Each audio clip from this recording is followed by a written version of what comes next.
참 예수님,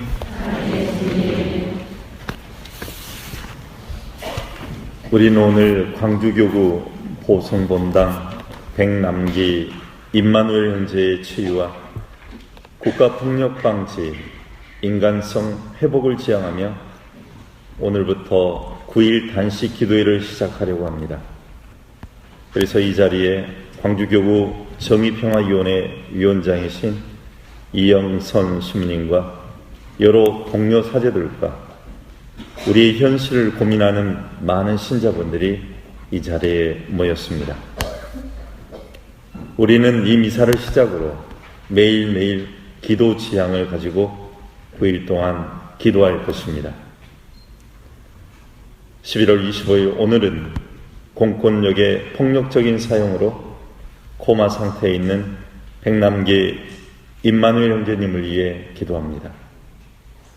그리고 26일은 남북 평화 통일을 기념하며 더 이상의 이념 논쟁이 없는 평화를 갈망하며 우리의 염원을 담아 기도할 것입니다. 또한 더 이상 국민 세금으로 국가 방위산업 비리가 발생하지 않기를 바랍니다. 27일은 80년 5월 18일 국가 공권력의 잘못된 사용이 얼마나 큰 피해를 가져왔는지 경험한 광주 시민들로서 또 다른 국민을 향한 국가폭력이 발생하지 않기를 바라며 기도할 것입니다.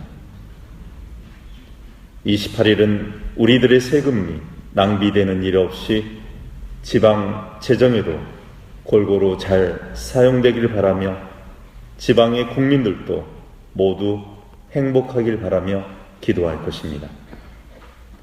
29일은 1970년 11월 13일 우리는 기계가 아니다라고 외치며 분신했던 전태일을 기억하며 아르바이트 학생들과 비정규직 노동자들로서 힘들게 살아가는 우리나라 노동자들을 위해 기도할 것입니다.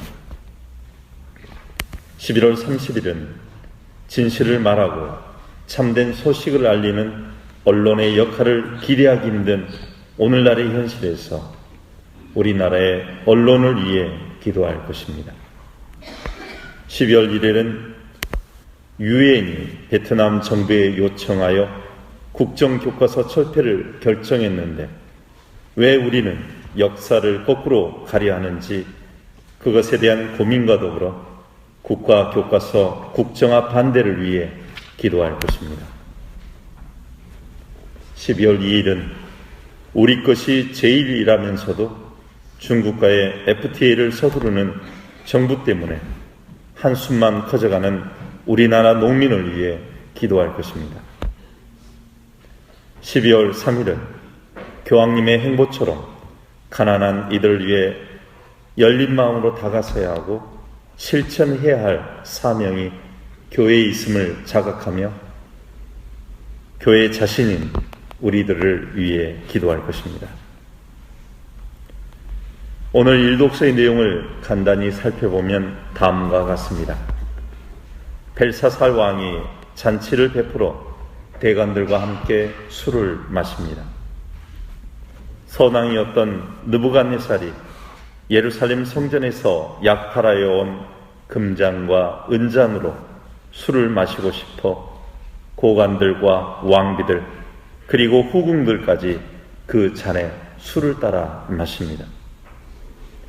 그러던 중 손가락 하나가 나타나서 등잔대 맞은쪽 왕궁벽에 글을 씁니다. 왕은 글을 쓰는 손을 보고 놀라며 예언자였던 다니엘을 부릅니다. 다니엘은 목숨을 걸고 그 글을 해석하여 줍니다. 하느님을 섬기지 않고 우상을 신으로 섬기며 하느님께서는 이 나라를 메대와 페르시아에 갈라주신다는 내용입니다. 예언자들은 왕이 듣기 좋아하는 말만 하지 않고 목숨을 걸고 있는 그대로 말합니다. 여기에 예언직에 봉사할 우리들의 사명이 있습니다. 오늘 우리가 눈여겨 보아할 대목은 우상 숭배이며 하느님을 섬기지 않는 것에 초점이 있습니다. 그리고 또한 문에 득헬 보라신의 뜻을 살펴보면 다음과 같습니다. 문에는 하느님께서 왕의 나라 횟수를 세어보시고 마감하셨다는 뜻입니다. 득헬은 왕을 저울에 달아보시니 무게가 모자랐다는 뜻입니다. 보라신은 왕의 나라를 메데아, 페르시아에 갈라주신다는 뜻입니다. 이 대목에서 과연 이 나라는 하느님을 두려워하며 국가 정책을 수행하고 있는지 묻고 싶습니다. 문에 득헬 보라신이 우리나라에 해당되지 않기를 간절히 바라봅니다. 우리 사회는 너무도 빠른 속도로 발전하고 있는 반면 그에 따른 부작용도 커져만 가고 있습니다. 물질 만능주의와 개인주의 등으로 함께 사는 사이가 아닌 나뿐이다는 나쁜 사회가 되어가고 있습니다. 국민 세금으로 비리를 저질러도 양심의 가책을 느끼지 않는 사람들이 많아지고 있습니다. 이러한 가운데 우리의 신앙은 마음의 위안이자 곧 희망이며 사회의 부조리로부터 마음을 정화시켜주는 역할을 하고 있습니다. 하지만 그 신앙을 통해 누군가를 믿는다는 것이 그리 쉽지만은 않은 것 같습니다. 우리는 너무도 나약한 인간이기에 신앙 안에서 희망을 찾고자 하는 의지가 한순간에 무너져 내리기도 합니다. 우리가 지닌 불안과 두려움을 해방시켜 줄 수 있는 것이 물질, 명예, 권력, 그리고 그것을 지닌 사람과 사물에게 우리 자신을 의지하고 기울게 하는 경향이 있습니다. 그러나 주님이 걸어가셨던 길처럼 고난의 십자가의 길이지만 그 길이 옳다면 그리고 참된 행복의 길이라면 뚜벅뚜벅 걸어가야 합니다. 그럴 때 벨사살 왕처럼 오류에 빠지는 일이 없이 하느님을 향한 믿음의 외길을 갈 수 있을 것입니다. 물질 중심으로 살아온 우리의 삶의 결정판은 세월호 사건입니다. 과연 이게 대한민국인가 한숨 짓던 사건이 세월호 사건입니다. 왜 우리가 이렇게 살아가고 있는지에 대한 반성의 이정표가 되어야 합니다. 그리고 거기서 다시 출발해야 하는데 아직도 진상규명도 되지 않고 있습니다. 세월호 문제는 잊혀져서는 안 됩니다. 오늘 복음 말씀은 하느님과 인간들 사이의 관계는 예수님을 증거하고 예수님의 사명을 이어받아야 하는 제자들을 통하여 계속됩니다. 그러나 예수님께서 저항을 받으신 것처럼 그들 역시 박해되고 박해받고 투옥되고 고문받고 재판을 받습니다. 심지어 예수님의 활동을 계속했다는 이유로 죽임을 당하기까지 합니다. 그러나 자기네 자신을 변명하려고 급급해서는 안 됩니다. 중요한 것은 끝까지 굳건히 지조를 지키는 용기입니다.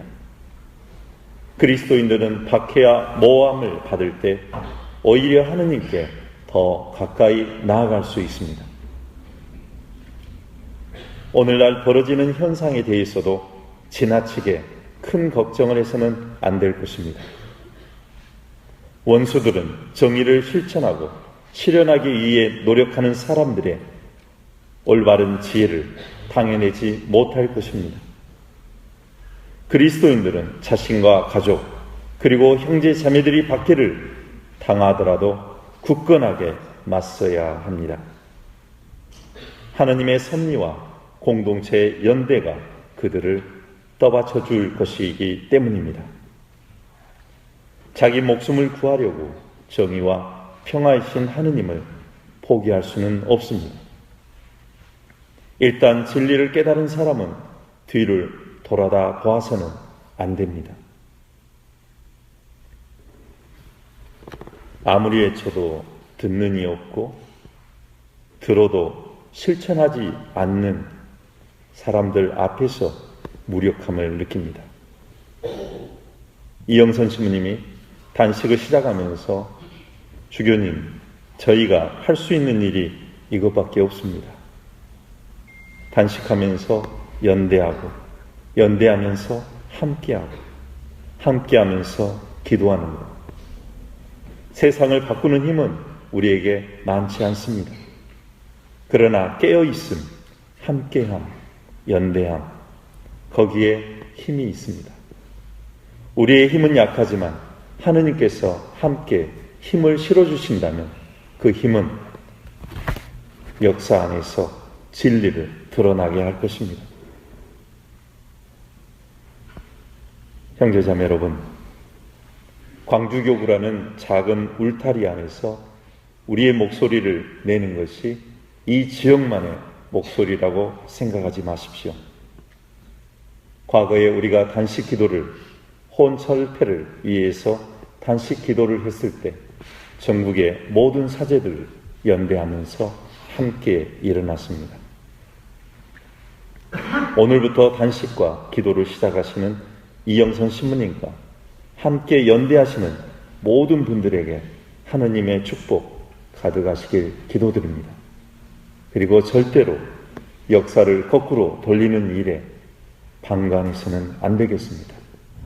우리 모두가 깨어서 기도하면서 참여하고 연대하면서 이 자리를 굳건하게 지켰으면 좋겠습니다. 모쪼록 백남기 임마누엘 형제님이 건강하시기를 기도드리면서 또 이 9일 기도가 그냥 9일만 끝나고 많은 기도가 아니라 지속되기를 희망해 봅니다. 아멘.